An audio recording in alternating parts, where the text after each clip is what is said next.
T'entends? Ça recommence. Il lui tape encore dessus. C'est pénible, hein. On entend même plus le film. Monte le son. Je vous demande de tous reculer, s'il vous plaît. On devrait peut-être appeler la police quand même. Mais pourquoi? C'est pas nos affaires, hein.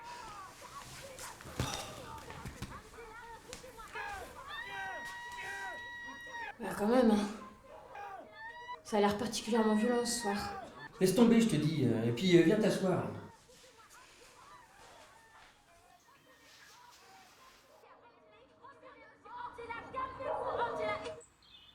Ce soir-là, après mon service, j'avais décidé de passer la voir.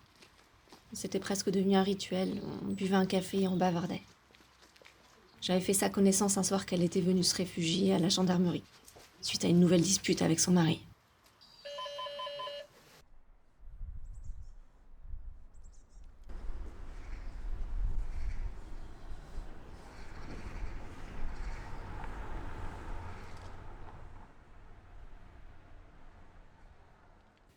Qu'est-ce qui vous arrive?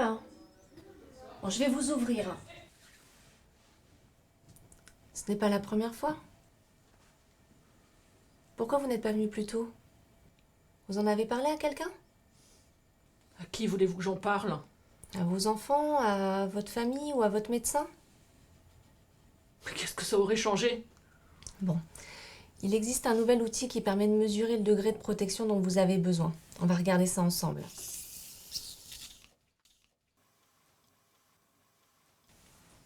Ensuite, on prendra un rendez-vous chez un médecin spécialisé et on fera une enquête.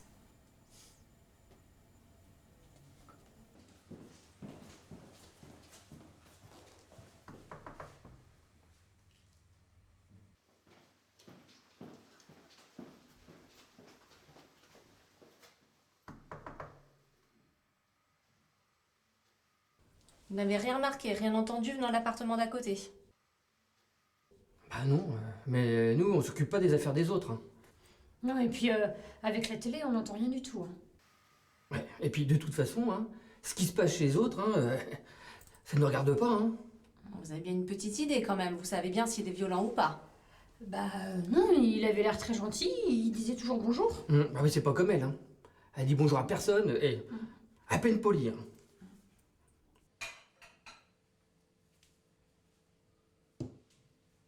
Tu prépares tout comme il faut, rien qui dépasse. Que des trucs de premier choix. Que des choses qu'il aime. Parce que tu sais qu'il est difficile et qu'il ne laissera rien passer. Tu es attentive à tous les détails. Tu cherches le moindre truc qui pourrait gêner monsieur, même le plus petit. Tu ne vois rien. Tout est parfait. Tu as réussi. Et là, tu fais ta première erreur. Tu es fière de toi.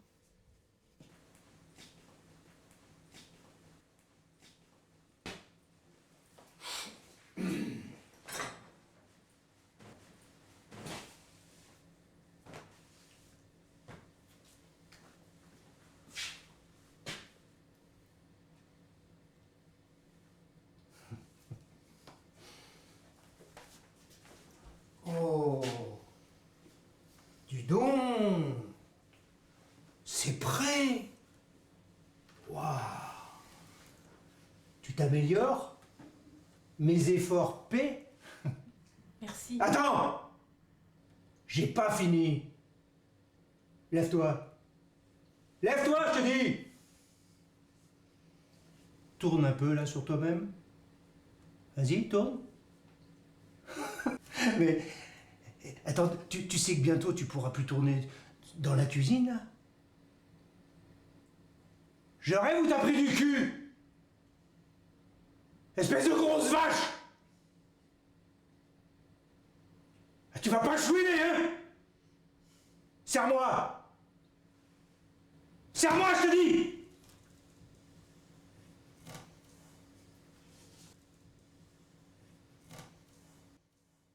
Il en trouve toujours une nouvelle pour attiser ta douleur.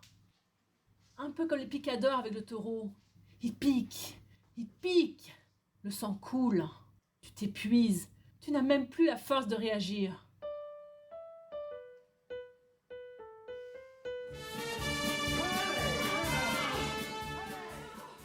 Tu me dis rien. Tu fais comme le taureau.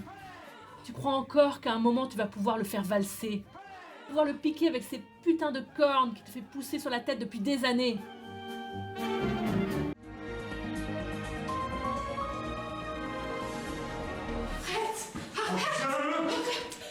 Pour la dernière fois, ils se sont retrouvés tous ensemble dans l'hémicycle du Conseil économique et social. Durant 3 mois, ils ont confronté leurs réflexions sur la fin de vie.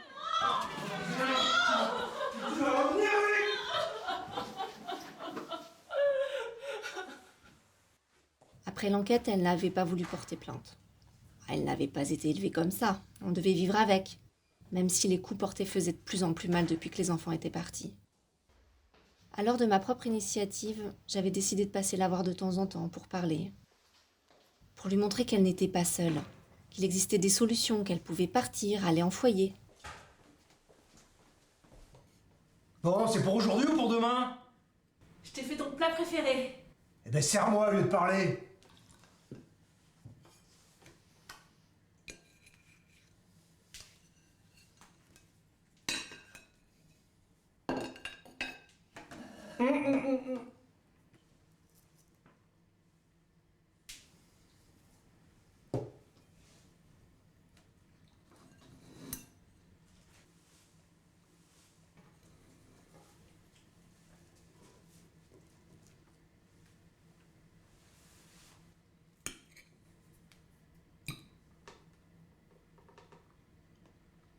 Ah. Trop salé. Trop gras. Un peu comme toi.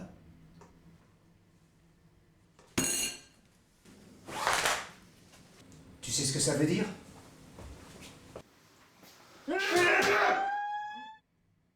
Encore une blessure, encore du sang qui coule. Mais comme le taureau, tu t'accroches.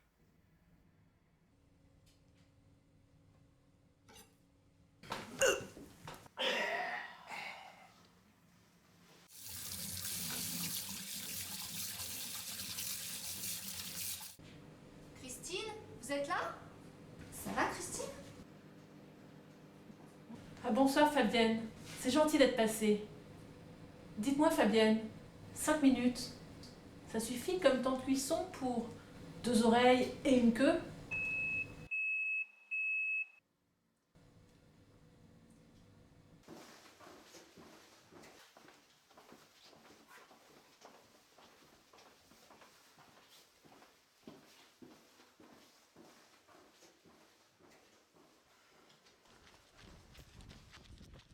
Elle n'a plus dit un mot depuis cet instant, même à son procès. Elle est restée murée dans son silence. Elle n'avait même pas l'air soulagée. Son avocat a plaidé la légitime défense, mais le jury ne l'a pas suivi et l'a condamné à 15 ans de réclusion. En Finlande, les élections législatives s'annoncent très serrées aujourd'hui. La première ministre sortante, la social-démocrate Sanna